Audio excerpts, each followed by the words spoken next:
Bermuda, one of the greatest geographic deceptions in history. Imagine an island, no river, no freshwater lake, no gold mines, no oil. Only barren limestone formations and destructive storms rising from the surrounding ocean. This place should have had only one possible fate. No one should have been able to survive here.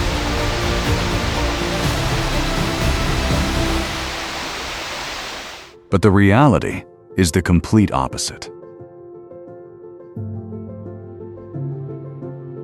More than 60,000 people have transformed this piece of land, barely larger than 50 square kilometers, into one of the wealthiest places on Earth, managing assets worth trillions of dollars. The irony is, the very disadvantages that once seemed like a curse became the foundation of its prosperity. Welcome to Bermuda.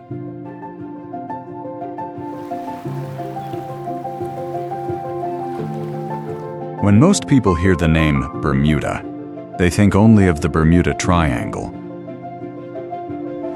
or a tropical paradise surrounded by blue water.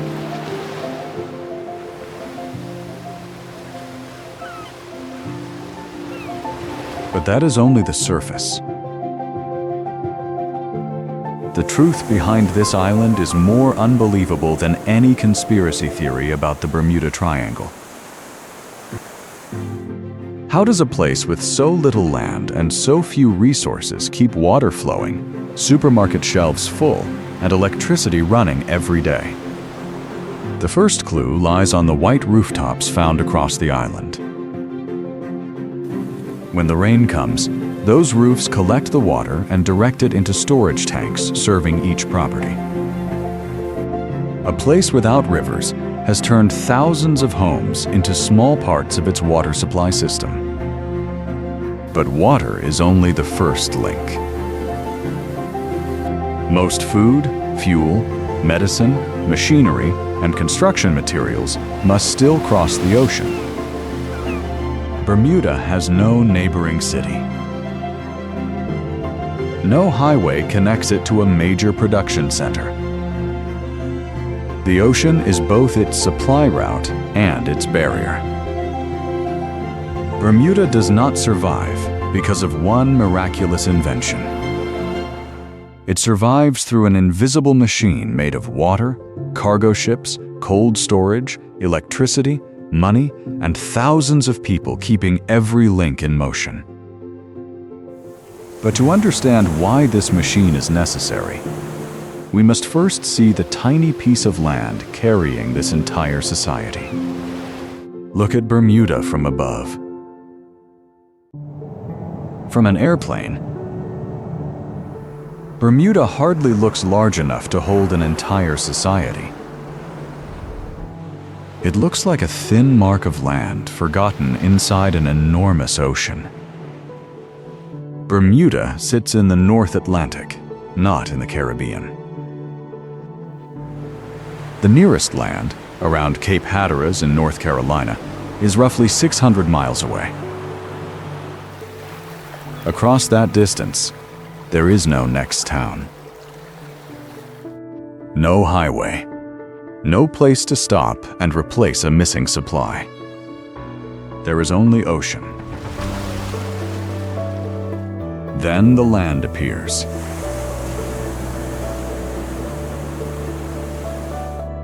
Not as one broad island, but as a narrow chain divided by bays, lagoons, and small channels. The main islands are connected by bridges and causeways, forming a fishhook-shaped strip about 21 miles long and averaging less than 1 mile across. Along many roads, a glance to either side can reveal water in both directions. And the entire territory covers only about 54 square kilometers. At the end of 2024, the official population estimate was 63,179. The 60,000 in the title is simply a rounded figure.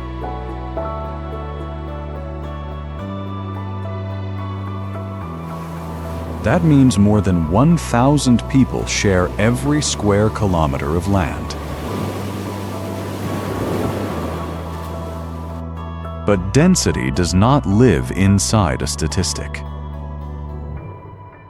It appears each morning when buses, scooters, cars, and pedestrians move along narrow roads. It appears when a home stands beside the road, while the ocean lies only a short distance behind it. It appears inside a small field surrounded by houses.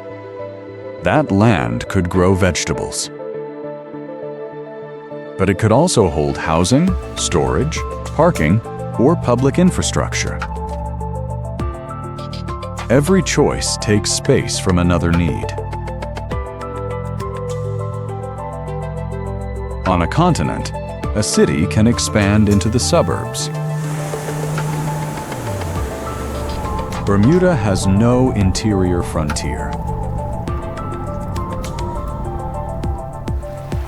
The land ends quickly. Beyond it lies deep water. Yet isolation and limited land are not the strangest paradox. Bermuda receives substantial rainfall. Yet it has no rivers, streams, or significant natural freshwater lakes. Water falls onto the island, then it disappears.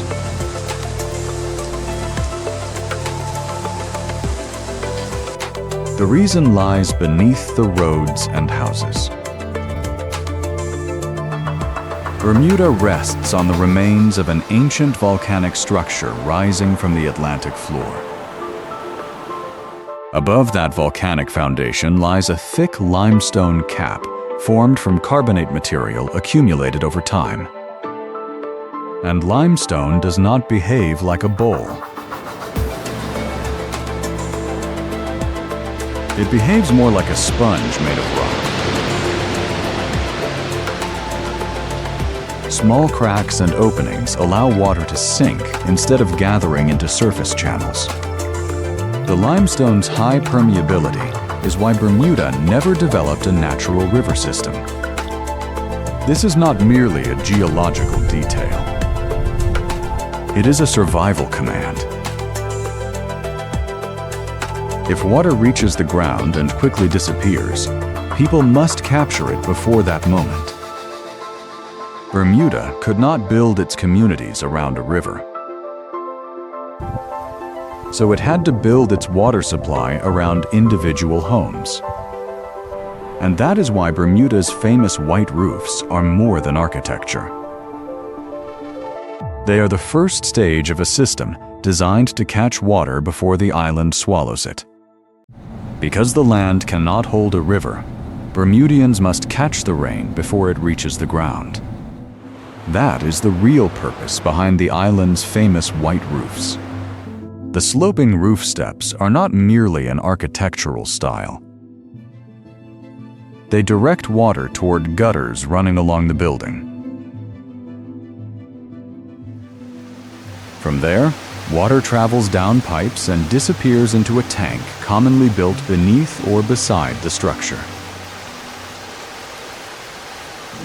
Bermuda's building rules define this concrete tank as the building's individual water supply and link its required capacity to the catchment area.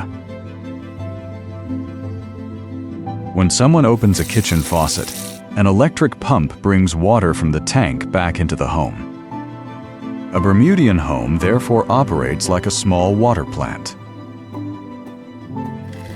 The roof collects. The tank stores. The pump distributes. But tank water does not automatically become safe simply because it looks clear. Leaves, dust, and animal waste can wash from the roof into the tank. Residents must therefore keep catchments clear, monitor water levels, repair leaks, and clean tanks periodically. Current government guidance recommends regular level checks and tank cleaning at least every 5 years. Water used for drinking or food preparation may also be filtered, boiled, chlorinated, or treated with ultraviolet light. This work happens quietly. Someone sweeps a roof. Another person opens the tank and shines a light inside. A technician listens to the pump. Yet even a well-maintained system has one limit no household can control. Rain must fall. Bermuda receives substantial average rainfall. Yet rainfall varies by season and from year to year. A prolonged dry period can lower the water inside thousands of household tanks. Families then watch their tanks more carefully. Faucets are closed sooner. Cars are washed with buckets rather than hoses. Orders for trucked water begin to rise. During dry conditions in 2025, the government advised residents to check their tanks, order early, and avoid waste to reduce pressure on water delivery services. A water truck does not necessarily create a separate household system. It commonly adds treated water to the same tank normally filled by rain. Behind those trucks lies Bermuda's second layer of protection. Brackish groundwater is extracted from underground lenses and treated. Seawater is also converted into fresh water through reverse osmosis. Government and private plants can feed treated water into reservoirs, pipelines, and private tanks. But this system is designed mainly to supplement rainwater harvesting, not eliminate the role of the roof. Untreated well water is not the same as drinking water. Bermuda's health guidance warns against placing well water directly into a household drinking tank. Bermuda's water supply is therefore not one solution. It is several layers of backup placed on top of one another. Rain is the first source. The tank is the buffer. Trucks respond when that buffer declines. Treated groundwater and desalination add production capacity. Trucks require fuel. Desalination requires energy and infrastructure. Bermuda learned to catch water before it disappeared. But food presents a harder problem, because soil cannot be stored beneath every house. In Bermuda, a small field can be more precious than the house beside it. Water can be stored inside a tank. But farmland cannot be manufactured once it is gone. Between narrow roads and dense neighborhoods, farms appear as green spaces trapped among homes. They rarely extend toward the horizon. Many fields are small parcels scattered across different parishes. In 2026, Bermuda's planning system listed about 737 acres as agricultural reserve. Yet only around half of that land was being used for agriculture. The protected area includes both active fields and land with future farming potential. Development is tightly controlled because agricultural land is treated as a finite resource. But a line on a planning map does not automatically turn land into a working farm. A field left unused for years can become covered by scrub and invasive growth. Restoring it may become expensive before the first seed is planted. Then the farmer must confront the island itself. Wind can carry salt spray across the field. A hurricane can destroy months of work within hours. Too little rain dries crops. Too much can erode or saturate the soil. Many fields depend on rainfall because their scattered locations make large irrigation systems difficult to justify economically. High temperatures and unpredictable rain also reduce vegetable production during summer. Other threats are smaller, but no less real. Pests can remain underground without obvious warning until yields begin to fall. Recent surveys found damaging nematodes in vegetable fields tested across Bermuda. Birds and feral chickens can damage seedlings or mature vegetables before harvest. Labor is also difficult to secure, while machinery, fertilizer, seed, and many supplies must be imported. Yet every harvest still matters. Local farmers grow potatoes, onions, tomatoes, leafy vegetables, herbs, bananas, and other seasonal crops. Some operations also produce eggs and milk for the domestic market. Official agricultural services provide cold storage and banana ripening facilities to support local produce after harvest.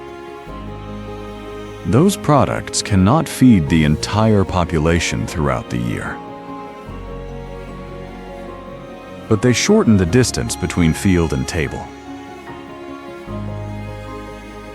They also create a buffer when imported supplies are delayed or overseas prices rise. Local produce often competes with cheaper imports. The cost of land, labor, energy, and supplies makes expansion difficult. Official assessments have long concluded that limited farmland makes complete self-sufficiency unrealistic. Technology may help produce more within less space. Hydroponics, vertical farming, and controlled environments may reduce pressure on land. But they require structures, equipment, electricity, and investment.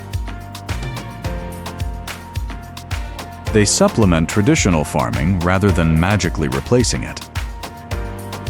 Bermuda can protect soil, improve technology, and increase local production. But the island still cannot grow everything its people eat each day. And that is when an ordinary dinner begins its journey from a field hundreds, sometimes thousands, of miles away. The most expensive ingredient in a Bermuda dinner may never appear on the plate. It is distance. A family may buy local vegetables when they are in season. But grain, meat, dairy, fruit, and many packaged foods often begin their journey across the ocean. Bermuda's economic development strategy for 2023 through 2027 states that more than 80% of its food is imported. Imports do not merely supplement the island's diet. They provide most of it. Follow one box of fresh food. It is harvested, sorted, and packed somewhere hundreds or thousands of miles from Bermuda. It then moves into a warehouse, enters a container, and travels toward the departure port. If the cargo must remain cold, that container becomes a giant moving refrigerator. Its temperature must be maintained throughout the journey. These refrigerated containers are known as reefers. In a 2024 supply chain contingency update, the government specifically emphasized maintaining enough dry containers and reefers to move goods.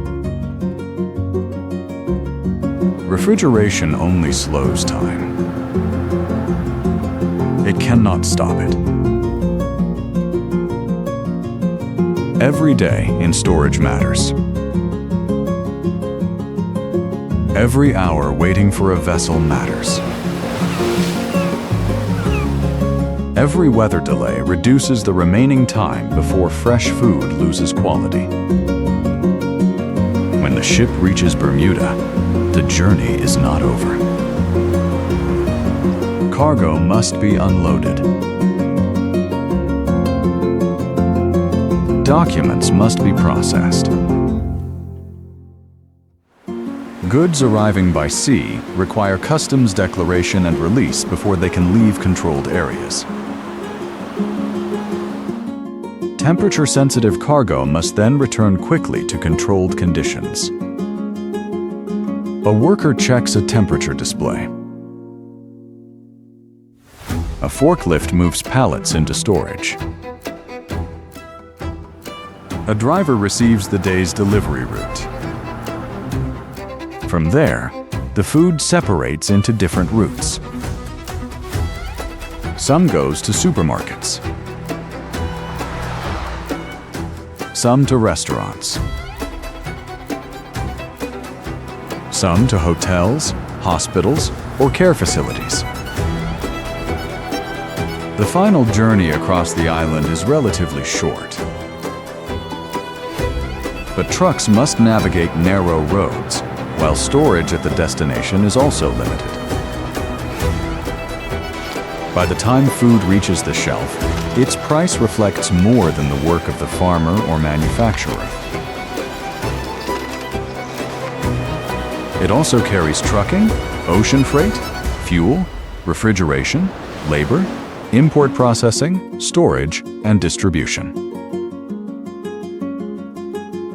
In 2023, food, beverages, and tobacco formed Bermuda's largest import commodity group, valued at more than 263 million Bermuda dollars. This dependence does not mean supermarket shelves are constantly empty. Most of the time, the system works so smoothly that shoppers see only the final product. Its vulnerability becomes visible when the schedule changes.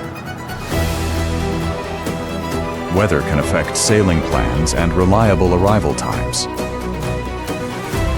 Official assessments also identify storms and other climate extremes as risks to overseas supply ports and the routes serving Bermuda. One delayed ship does not immediately leave the island without food. Importers, warehouses, and stores maintain inventory to absorb shorter disruptions. But for fresh food, every hour still has value. A tomato does not know it is inside a supply chain. It simply continues to ripen. When it finally reaches a Bermuda table, the ocean has become an invisible part of the meal. Bermuda can protect every remaining field, but most meals must still begin somewhere across the ocean. Most Bermudian meals begin overseas, but the money that pays for them may begin with a commute only a few miles long. In the morning, doors begin opening almost at once. Someone fastens a helmet. A family searches for the car keys. Others walk toward a bus stop or down to a ferry terminal. Distances in Bermuda are rarely great. But moving across a narrow strip of land requires its own rules. Many roads pass between stone walls, houses, and tight bends. In some places, the ocean lies only a few steps from the traffic. The government regulates both the number and size of vehicles allowed on the roads. Bermuda retains a one-car per household policy, while imported cars are also subject to size limits. The result is a distinctive part of Bermudian life. Motorcycles move along narrow routes. Small cars park close to stone walls. A bus stops while the traffic behind it waits. For some commuters, the fastest route does not remain on land. Bermuda's public buses operate alongside an integrated ferry network. A morning commute can therefore begin on a road and finish across the water. Then Hamilton appears. It is not a vast city. Yet inside its compact buildings, decisions may concern risks unfolding thousands of miles away. A hurricane forming over the ocean becomes a set of forecast lines on a screen. A flood, a major fire, or a company's potential loss becomes a probability, a contract, and a price. This is part of how Bermuda earns money from the outside world. The island cannot export large quantities of wheat, metal, or fuel. What it can export is expertise. Insurance specialists, reinsurers, lawyers, accountants, and financial managers work with contracts designed to protect businesses and communities from major losses. According to the Bermuda government, insurance and reinsurance generate roughly $2 billion in value added, representing about 29% of real GDP. It is an almost invisible form of export. No physical package needs to leave the island.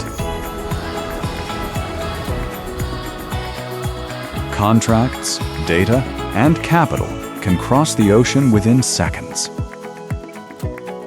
But that economy does not exist only inside offices. It requires teachers, healthcare workers, electricians, repair crews, drivers, hotel staff, and everyone who keeps daily life moving. At the end of the day, offices close. Motorcycles return to the narrow roads. Passengers board buses and ferries for home. The distance between global finance and local life may be only a few streets. Yet this invisible economy has one very physical requirement. Computers need electricity. Communications networks need electricity. Electric buses, air conditioning, water pumps, and offices working across time zones all need electricity. Bermuda can sell expertise to the world without filling a ship. But that invisible economy still depends on something very physical: electricity. Office screens need electricity. Data networks need electricity. So do water pumps, cold rooms, hospitals, and public transportation. But Bermuda cannot draw additional power from a neighboring country. No cable across the ocean connects the island to a larger electrical grid. Power must be generated here. And for most of the time, that process still begins with fuel brought from abroad. At the power station, large engines turn fuel into electricity. From there, it moves through substations and distribution lines across the island. That electricity keeps water flowing from faucets. It protects food after its long journey across the ocean. It also keeps global contracts, data, and transactions moving through Hamilton. When power fails, many other systems come under pressure almost immediately. Pumps stop. Cold rooms begin to warm. Offices and hospitals shift to backup power. Electricity in Bermuda is therefore measured by more than the number of lights still burning. It is measured by how many systems remain alive. Yet across the same white rooftops that collect water, another source of energy is growing. Sunlight can generate power where it is used. During the day, solar panels reduce the amount of fuel that must be burned. Some excess power can return to the grid. But sunlight does not always arrive when electricity is needed most. Clouds, darkness, and storms can change output quickly. Bermuda, therefore, needs energy storage and a grid capable of balancing sunlight, fuel, and public demand. That transition will take time. Meanwhile, Bermuda must still provide enough power for every rooftop, pump, office, and hospital every minute of the day. But not all of the island's electricity begins with fuel or sunlight. Part of it begins with something Bermuda cannot stop producing.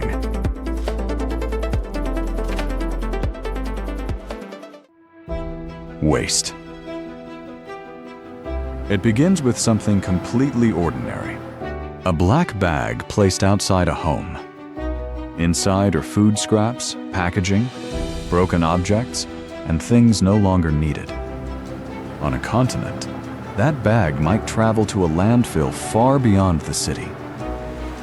Bermuda has no such distance. Land used for waste. Is land no longer available for housing, roads, agriculture, or infrastructure? Much of Bermuda's burnable waste is therefore taken to Tynes Bay. Garbage trucks pass over a weighbridge before unloading into a large receiving area. A crane mixes the waste and feeds it into the furnace. Heat from combustion turns water into steam. The steam drives turbines, supplying the facility and sending surplus electricity into the island's grid. Something discarded in a kitchen can become part of the electricity returning to homes. But this is not a trick that makes waste disappear. Not every material should enter the furnace. Tin, aluminum, and glass containers are separated through the tag recycling system. Metals are prepared for recycling overseas, while glass is crushed and reused on the island. Batteries, paint, oil, chemicals, and electronics require a different route. They should not be mixed into ordinary household garbage. Even after the flames, ash remains. That residue must be collected, treated, and moved to the waste management site near the airport. Incineration does not erase the problem. It reduces the waste, recovers some energy, and limits the land required for what remains. On a small island, every discarded object needs a destination. Waste may be burned. Metal may be recycled. Glass may be reused. Hazardous material must be separated.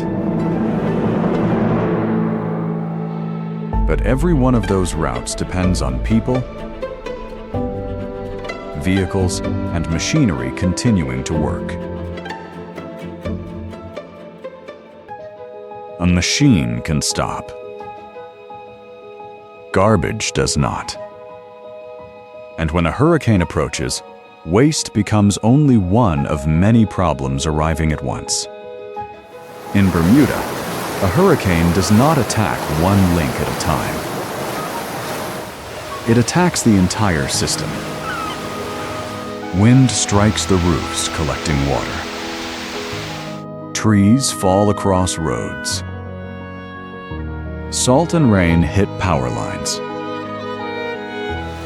Rough seas force ferries to stop. Residents, therefore, prepare before the storm arrives.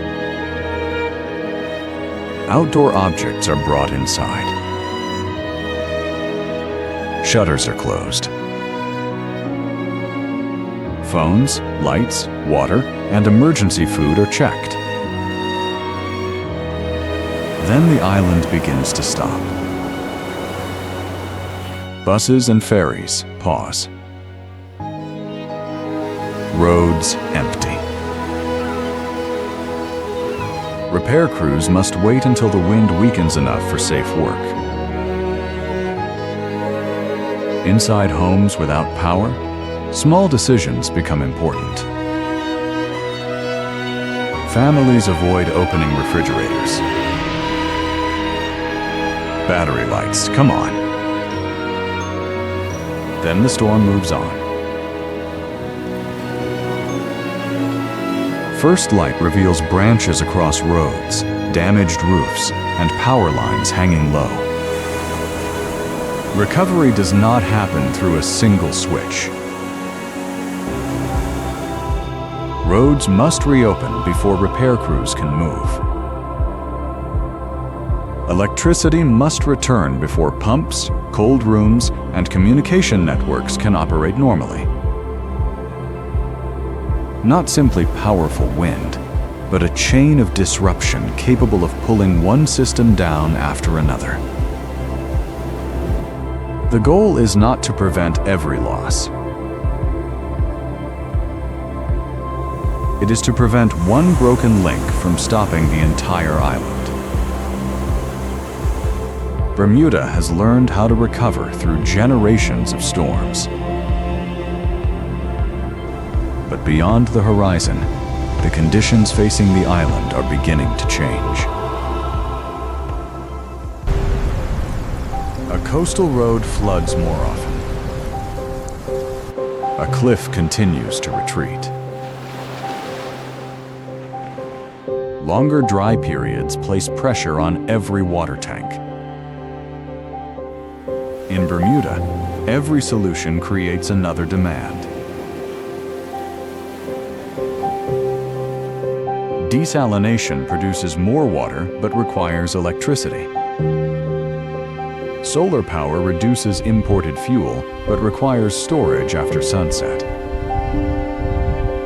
Greenhouses produce more food but still require water, energy, and equipment. On a small island, no choice comes without a cost. Bermuda does not survive through one perfect solution. It survives through layers of backup. When rainfall is insufficient, another water source must respond. When power fails, backup generators start. When roads are blocked, crews must reopen them before other systems can recover. Behind every layer are people. A family checks its water tank. A line worker repairs a cable. A farmer protects the remaining productive soil. That work is rarely noticed. Yet it is why life in Bermuda still appears ordinary. Now return to the kitchen where this journey began. Someone opens a faucet. A pump starts. Water from an earlier rainfall enters the glass. Behind that simple moment is an entire society working together. Bermuda has not defeated geography. The island has learned how to negotiate with it. The question is no longer how Bermuda has survived. It is how long that fragile balance can endure in a changing world. Thank you for joining us as we explored Bermuda's hidden survival machine. Subscribe and join us as we explore the next destination.